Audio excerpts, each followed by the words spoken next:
ഇതൊരു 10-30 വർഷമായിട്ടുള്ള കളക്ഷനാണ്. നമ്മൾ 1951 മോഡൽ മുതൽ ഉള്ള വണ്ടികളാണ് ഇരിക്കുന്നത്. അധികം 2 സ്ട്രോക്ക് വണ്ടികളാണ്. പിന്നെ സ്കൂട്ടേഴ്സ് ഉണ്ട്. അതിൽ വണ്ടികൾ ഇപ്പോൾ നിലവിലെല്ലാം കൂട്ടി വെച്ചേക്കുവാണ്. ഒന്നും മെയിൻറ്റെയിൻ ചെയ്തിട്ടില്ല. ഇതൊന്ന് റീസ്റ്റോർ ചെയ്യാനുള്ള തയ്യാറെടുപ്പിലാണ്. ഏറ്റവും പഴക്കമുള്ളത് 1951 മോഡൽ. 51 എന്ത് വണ്ടിയാണത്? അത് എന്നെ പുറത്തിറങ്ങുന്ന കാറാണ്. ഫിയറ്റ് 500 എന്ന് പറയും.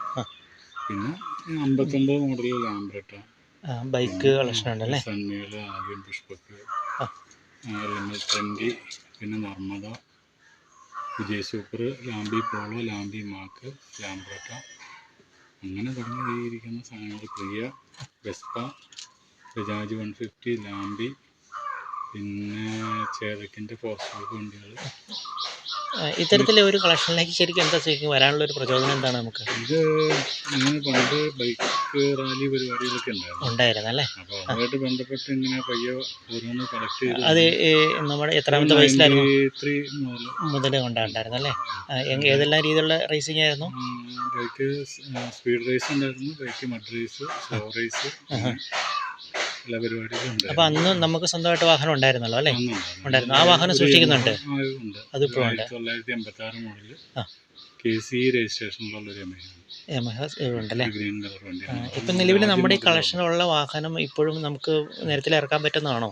ഇത് പിന്നെ റീസ്റ്റോർ ചെയ്ത് ടാക്സ് ഇതെല്ലാം ക്ലിയർ ചെയ്ത് കഴിഞ്ഞാൽ വണ്ടി ഇറക്കി ഓടിക്കാം. ഇത് നമ്മൾ ഇത് റീസ്റ്റോർ ചെയ്യാൻ തുടങ്ങിയിട്ടില്ല. അതിൻ്റെ സ്പെയറുകളും കാര്യങ്ങളും എല്ലാം വാങ്ങിച്ച് വച്ചിട്ടുണ്ട്. അപ്പോൾ നമ്മളൊരു മ്യൂസിയം തുടങ്ങണം എന്നുള്ളൊരു ആഗ്രഹത്തിൻ്റെ പുറത്ത് ഇങ്ങനെ പോയിക്കൊണ്ടിരിക്കുകയാണല്ലേ. ഇപ്പം പിന്നെ ഞാൻ കേട്ടിട്ടുണ്ട് മറ്റേ നമ്മുടെ സിനിമ ഷൂട്ടിംഗ് സംബന്ധിച്ച് ഷൂട്ടിങ്ങിന് വണ്ടി കൊടുക്കാറുണ്ട്. അതുപോലെ സിനിമകൾക്കും. ഒപ്പം ആ സിനിമകളിൽ ഭാഗം ചെറിയ ചെറിയ വേഷങ്ങൾ അഭിനയിക്കുകയും ചെയ്യുന്നുണ്ടല്ലേ. ചെയ്യാറുണ്ടല്ലേ. അപ്പം ഉടനെ തന്നെ നമ്മുടെ ഈ മ്യൂസിയം എന്നുള്ളൊരു സംഭവം നടത്തിക്കൊണ്ടിരിക്കുകയാണ് അല്ലേ. അതിൻ്റെ അവസാന ഘട്ടത്തിലേക്ക് എത്തിക്കൊണ്ടിരിക്കുകയാണ്. എന്തായാലും ആ സ്വപ്ന സാക്ഷാത്കാരത്തിലേക്ക് അടുക്കുകയാണ്. നടക്കട്ടെ എന്ന് ആശംസിക്കുകയാണ്.